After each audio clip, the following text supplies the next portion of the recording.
नमस्कार दोस्तों, आप सभी का एक बार फिर से स्वागत है हमारे YouTube channel tour guide with Negi ji में। और आज के हमारे इस वीडियो में मैं आपको बताऊंगा खाटू श्याम मंदिर की कंप्लीट डिटेल्स कि कैसे आप यहां तक पहुंच सकते हैं, कहां पर रुक सकते हैं, कौन कौन से स्थान है दर्शन करने के और सबसे सस्ते में ये यात्रा कैसे हो सकती है। आज का ये वीडियो आपके लिए बड़ा ही काम का होने वाला है, इसलिए वीडियो को बिना स्किप किए पूरा देखिएगा। और जिसे भी वीडियो पसंद आए कमेंट बॉक्स में लिख देना हारे का सहारा खाटू श्याम हमारा। चलिए दोस्तों, सबसे पहले जानते हैं कि आप खाटू श्याम मंदिर कैसे पहुंच सकते हैं। तो दोस्तों, खाटू श्याम जाने के लिए सबसे नजदीकी रेलवे स्टेशन रहेगा रिंगस। रिंगस रेलवे स्टेशन से खाटू श्याम की दूरी 16 किलोमीटर की है और आपको भारत के कई शहरों से डायरेक्ट रिंगस के लिए ट्रेन मिल जाती है। और रिंगस रेलवे स्टेशन से बाहर निकलते ही 200 मीटर की दूरी पर आपको टैक्सी वगैरह मिल जाती हैं जो 50 रुपये का चार्ज लेते हैं और आपको खाटू श्याम तक छोड़ देंगे। या फिर अगर आपको रिंगस तक ट्रेन नहीं मिलती है तो आप जयपुर तक भी आ सकते हैं, क्योंकि जयपुर राजस्थान का एक बड़ा शहर है और यहाँ तक कई शहरों से डायरेक्ट ट्रेन मिल जाती है। तो अगर आपको रिंगस तक ट्रेन नहीं मिलती है तो आप आ जाइए जयपुर, और जयपुर से खाटू श्याम की दूरी करीब 70 किलोमीटर की है। जयपुर रेलवे स्टेशन से 1 किलोमीटर की दूरी पर सिंधी कैंप बस स्टेशन है, यहाँ से आपको खाटू श्याम के लिए बस मिल जाएगी। या फिर अगर आप टैक्सी करके जाना चाहते हैं तो जयपुर रेलवे स्टेशन के बाहर आपको टैक्सी भी मिल जाएगी, जिसका किराया 2 से 2,500 रुपये लेंगे ये आपको पहुँचाने का और वापस लाने का, जिसमें आपको ये दर्शन करवा के वापस शाम तक पहुँचा भी देंगे। तो इस तरह से अगर आप टैक्सी से जाना चाहते हैं तो टैक्सी से जा सकते हैं, और अगर आप सस्ते में जाना चाहते हैं तो आप बस से जा सकते हैं। बस का किराया 100 रुपये से 120 रुपये तक रहता है। तो इस तरह से आप पहुंच सकते हैं खाटू श्याम मंदिर में। यदि आप फ्लाइट से आना चाहते हैं खाटू श्याम मंदिर तक तो इसके लिए जो सबसे नज़दीकी एयरपोर्ट रहेगा वो भी जयपुर का ही रहेगा। तो इसके लिए आप पहले आ जाइए जयपुर में और उसके बाद यहाँ से बस या फिर टैक्सी करके फिर इसी तरह से पहुँच जाइए खाटू श्याम मंदिर। और दोस्तों, हम इस यात्रा को कर रहे हैं रिंगस से, और जब आप रास्ते में जाएंगे तो आपको खाटू श्याम बाबा के बहुत से भक्त पैदल ही निशान यात्रा करते नजर आ जाएंगे। ये लोग अपनी ही मस्ती में खाटू श्याम के जयकारे लगाते हुए पैदल यात्रा करते हैं। इसके अलावा दोस्तों, ऐसे भी बहुत से भक्त होते हैं जो लेट कर दंडवत होकर भी इस यात्रा को करते हैं। बहुत से लोगों की मन्नत पूरी होने पर वो ऐसी यात्रा करते हैं, जिसे रिंगस से यहाँ तक आने में 10 से 15 दिनों का समय लग जाता है। खाटू श्याम के भक्त पूरे देश भर में करोड़ों हैं, और जो कोई दुनिया में परेशान हो या फिर जिंदगी में हार चुका होता है, अगर वो बाबा के दर्शन कर ले तो खाटू श्याम उसकी जरूर सुनते हैं और उसकी मनोकामना को पूरी कर देते हैं, क्योंकि वो कलयुग के एक ऐसे भगवान है जो सबकी सुनते हैं और भगवान श्री कृष्ण का उन्हें आशीर्वाद प्राप्त है। अब दोस्तों, हम रिंगस से 16 किलोमीटर की यात्रा करके पहुंच चुके हैं खाटू श्याम। दोस्तों, यहाँ पे खाटू श्याम का जो प्रवेश द्वार है उसका नाम है तोरण द्वार।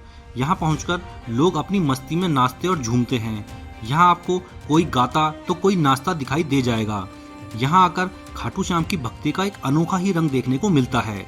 आप भी कमेंट बॉक्स में जय श्री श्याम जरूर लिखें। दोस्तों, अगर आप सबसे सस्ते में खाटू श्याम की यात्रा करना चाहते हैं तो आप रात का सफर करके पहुंच जाइए सुबह तक खाटू श्याम, और पूरा दिन यहाँ पे दर्शन कीजिए। यहाँ पे दर्शन करने में 6 से 7 घंटे ही लगते हैं, और उसके बाद वापस रात की ट्रेन से ही अपने शहर को लौट जाइए। इस तरह से अगर आप इस यात्रा को करेंगे तो आप बहुत ही सस्ते में इस यात्रा को कर लेंगे और बहुत ही जल्दी और बहुत ही अच्छे से आपकी यात्रा हो जाएगी। लेकिन अगर आप कहीं दूर से आ रहे हैं और एक दिन रुकना भी चाहते हैं यहाँ खाटू श्याम में, तो यहाँ रुकने की भी कई धर्मशालाएं और होटल्स हैं जहाँ आप बहुत ही सस्ते बजट में रुक सकते हैं। यहाँ पर जो धर्मशालाएं हैं वो 400 रुपये से लेकर 800 रुपये तक में कमरा प्रोवाइड करवाती हैं। इसके अलावा जो होटल हैं वहाँ पे भी आपको 500 रुपये से लेकर 1000 रुपये तक में रूम मिल जाएंगे। और एक धर्मशाला ये है जो काफ़ी प्रसिद्ध धर्मशाला है और काफ़ी साफ सुथरी धर्मशाला है, श्री वृंदावन धाम धर्मशाला, जहाँ पर 450 रुपये से रूम की शुरुआत हो जाती है। तो 450 रुपये में भी आप यहाँ पर रुक सकते हैं। फिर इसके बाद अगर आप AC रूम लेते हैं या बड़ा रूम लेते हैं तो उस हिसाब से आपका रूम का चार्ज बढ़ जाता है। और अगर आप कहीं दूर से आ रहे हैं, आपके पास रूम नहीं है, तो आपको यहाँ पे नहाने धोने के लिए 50 रुपये में फैसिलिटी भी मिल जाती है। 50 रुपये में आपका यहाँ पे टॉयलेट और नहाने की व्यवस्था है, तो आप यहाँ पर आकर नहा भी सकते हैं और टॉयलेट्स वगैरह का यूज़ भी कर सकते हैं। दोस्तों, आजकल माघ मेला भी चल रहा है यहाँ खाटू श्याम में, जिस कारण मंदिर को बहुत ही खूबसूरती के साथ सजाया गया है। बाबा का जो निशान चढ़ाते हैं वो यहाँ बाहर पे ही जमा हो जाता है, और यहाँ प्रसाद के रूप में गुलाब का फूल और मोर का पंख भी चढ़ाया जाता है। इसलिए अब हम भी लग जाते हैं लाइन में और अंदर चलते हैं दर्शनों के लिए। दोस्तों, मंदिर में अंदर जाने के लिए बहुत सी बैरिकेडिंग लगी हुई है, जिससे कोई भी भक्त लाइन को तोड़कर अंदर नहीं जा सके और सबको अच्छे से दर्शन हो जाएं। यहाँ पर जय श्री श्याम जी का नारा लगाते हुए अपनी लाइन पर आगे बढ़ते रहें। करीब आधे से 1 घंटे में आपको यहाँ पर दर्शन हो जाएंगे। यहाँ पर बाबा श्याम के शीश के दर्शन किए जाते हैं। श्याम बाबा के बारे में कहा जाता है कि हारे का सहारा खाटू श्याम हमारा, यानी जो व्यक्ति सभी जगहों से हार चुका हो, अगर वो यहाँ के दर्शन कर ले तो श्याम बाबा उसकी मदद जरूर करते हैं, क्योंकि इसके पीछे महाभारत से जुड़ी एक कहानी है। दोस्तों, कहते हैं कि पांडव जब वनवास पर गए थे तब भीम का विवाह हिडम्बा से हुआ था। भीम और हिडम्बा का एक पुत्र हुआ घटोत्कच, और उसके बाद घटोत्कच और उनकी पत्नी से एक पुत्र हुआ बर्बरीक, जिन्हें आज के समय में खाटू श्याम के नाम से जाना जाता है। जो महाभारत के बर्बरीक थे, उन्हीं को आज के डेट में भगवान से वरदान मिला है कि वो खाटू श्याम के नाम से जाने जाएंगे और कलयुग में बहुत ही ख्याति प्राप्त करेंगे। तो जो बर्बरीक थे वो बचपन से ही वीर योद्धा थे। उनको 3 अमोघ बाण चलाने का वरदान मिला हुआ था, जिससे वो तीनों लोकों में विजय हासिल कर सकते थे। जब कौरवों और पांडवों के बीच युद्ध चल रहा था, तब बर्बरीक भी महाभारत के युद्ध में शामिल होना चाहते थे। ये इच्छा उन्होंने अपनी माता से बताई। उनकी माता ने युद्ध में जाने से पहले उनसे 2 वचन मांगे कि युद्ध में तुम हारे का सहारा बनोगे, और अगर कोई तुमसे कुछ दान मांगेगा तो तुम मना नहीं करोगे। ये वादा करके बर्बरीक भी महाभारत के युद्ध की ओर बढ़ चलते हैं। महाभारत के संपूर्ण युद्ध को बर्बरीक जी अपने 3 बाणों से जीत सकते थे। जब बर्बरीक जी युद्ध के लिए निकले तो कौरव हारने वाले थे।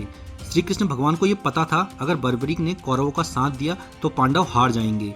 ये सोचकर श्री कृष्ण ब्राह्मण का रूप धारण कर बर्बरीक के पास पहुंचे उनकी परीक्षा लेने के लिए। भगवान ने उनकी परीक्षा लेने के लिए उनसे पूछा कि अगर तुम इतने बड़े योद्धा हो तो इस पीपल के पेड़ की पत्तियों पर छेद करके दिखाओ, और सभी पत्तियों पे छेद होने चाहिए। बर्बरीक ने एक ही बाण से सभी पत्तियों पर छेद कर दिया, और एक पत्ता भगवान श्री कृष्ण ने अपने पैर के नीचे दबा रखा था। जब भगवान श्री कृष्ण ने पैर हटाया तो उसके नीचे भी छेद था।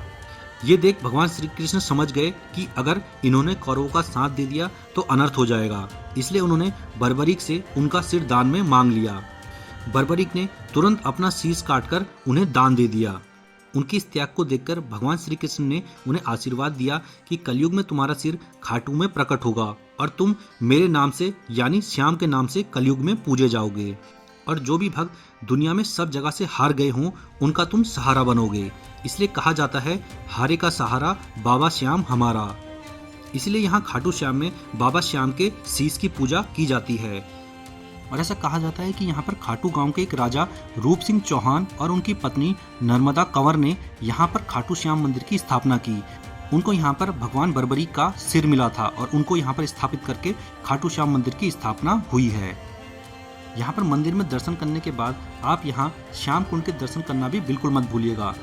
यहाँ पर श्याम कुंड वो स्थान है जहाँ पर भगवान बर्बरीक का सिर प्राप्त हुआ था। ये कुंड मंदिर के पास ही स्थित है। यहाँ पर स्नान करना बड़ा ही शुभ माना जाता है, और माना जाता है कि यहाँ पर स्नान करने से शरीर के सभी रोग दूर हो जाते हैं। यहाँ पर स्नान करने के बाद अब आप यहाँ की मार्केट में शॉपिंग के लिए जा सकते हैं। मार्केट में आपको खरीदारी के कई ऑप्शन मिल जाएंगे। साथ में खाने पीने के भी कई यहाँ पे रेस्टोरेंट और होटल्स हैं, तो जहाँ पर आप बहुत ही सस्ते में और बहुत ही स्वादिष्ट खाना भी खा सकते हैं। यहाँ पर जो सादी थाली है वो 70 रुपये से स्टार्टिंग हो जाती है। इसके अलावा अगर आप अपने कुछ मनपसंद का खाना चाहते हैं तो उसका रेट अलग सा रहता है। अब बात करते हैं कि इस यात्रा पे आपको कितना खर्चा आने वाला है। तो दोस्तों, सबसे सस्ते में यात्रा करने के लिए आपको रात की ट्रेन का सफर करते हुए सुबह पहुंचना है खाटू श्याम, और खाटू श्याम से दिन भर दर्शन करने के बाद वापस अपने शहर को निकल जाना है। तो इस तरह से अगर आप यात्रा करते हैं तो आप सबसे सस्ते में इस यात्रा को कर लेंगे। और अगर आप एक दिन यहाँ धर्मशाला में रुकना भी चाहते हैं तो करीब 1500 रुपये से लेकर 2000 रुपये आपका खाटू श्याम में घूमने का खर्चा आ जाएगा केवल यहीं का। इसके अलावा जहाँ आप जिस शहर से आ रहे हैं वहाँ से आने जाने का ट्रेन का टिकट इसमें और ऐड कर लीजिए, तो टोटल खर्चा आपका इतना लग जाएगा। तो दोस्तों, हमने अपने वीडियो के माध्यम से आपको खाटू श्याम की संपूर्ण जानकारी देने की कोशिश की है, और आशा करता हूँ आपको काफ़ी मदद मिलेगी। और वीडियो आप लोगों को अच्छा लगा हो तो हमारे इस वीडियो को लाइक करके हमारे चैनल को सब्सक्राइब भी कर लें, और कमेंट में जय श्री श्याम जरूर लिखें। इसके बाद मिलेंगे दोस्तों नेक्स्ट वीडियो में। धन्यवाद। जय श्री श्याम।